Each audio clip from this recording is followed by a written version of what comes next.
Alright, the next final checkout video is of this ITT new style telephone from the country of Greece, and this one is from 1973. It's in kind of a two-tone color, so you got kind of a gray with cream-colored accents, and the gray is, of course, is yellowed to more of a beige tan color, but it's no big deal because you can kind of tell by the handset cord and the line cord they're a true gray, and this phone's been sitting out somewhere in the sunlight when it was in its days of usage. But it looks a lot like a Model 500 from Western Electric or ITT. So what I understand is that this phone was made in Italy, or at least the parts were, and it was assembled in the country of Greece. And because there's no way that they had Face Standard, because Face Standard was an Italian company with an affiliate or a subsidiary of ITT. So they wouldn't have had ITT in Greece. So this was constructed in Greece, but not actually made in Greece. So it's 1973. I think that's the Greek word for May, I think. May 1973. ITT Greece, and you have a code number there. And I think that means constructed in Greece. But if you all know collectors out there who know the Italian phones, Face Standard did make the Big Grigio phones in Italy, and they had a similar, the bottom looks similar on these, so they would have the same insides to them. I don't have one. I have one made by Siemens, so it's going to be a little bit different. But I did oil the dial with my special bottle with the pin oiler, and I did manage to tighten the spring a little bit because it fell a little loose. I don't think there was anything wrong with it, but I need a little bit more of it needed more resistance to it because it felt really loose. But I did spin the dial once more past the stop, and it feels a little bit better dialing it because I thought it was a little loose. And the oiling, it's a lot quieter now.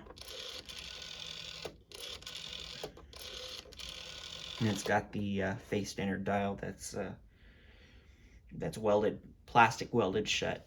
So I didn't take it apart, but I used the pin oiler, which really did help oiling it.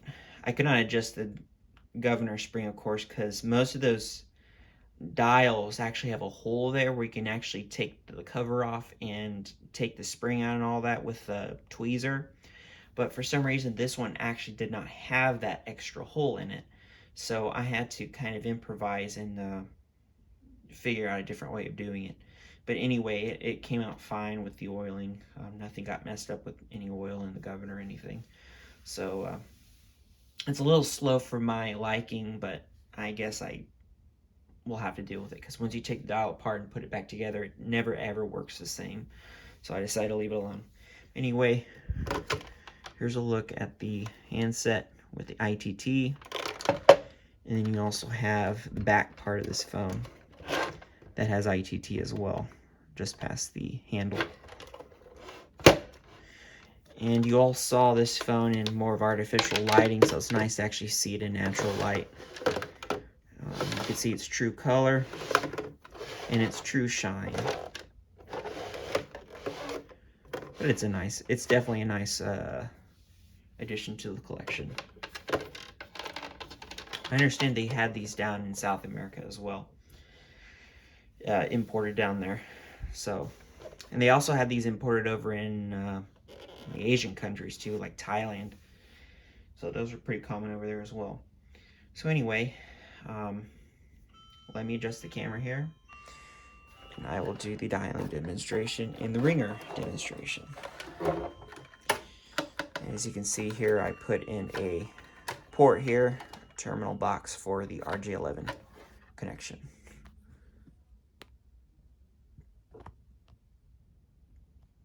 There we go.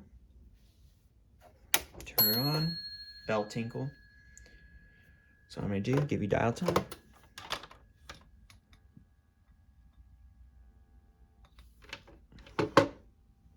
I'll dial a few numbers. Top right hand corner of your screen right there is the dialed number display, and below it is the voice level indicator.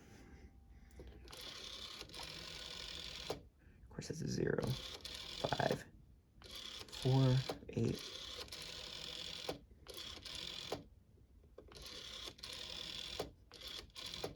and then a 7. So I'm going to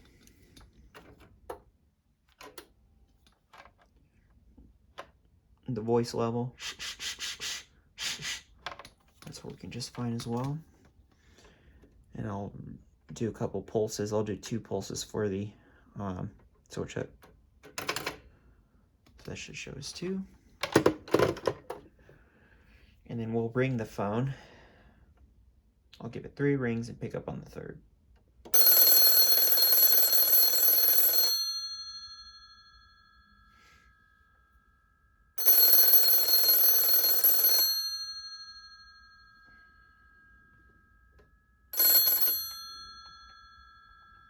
And there you go. More videos are to come. Thanks for watching.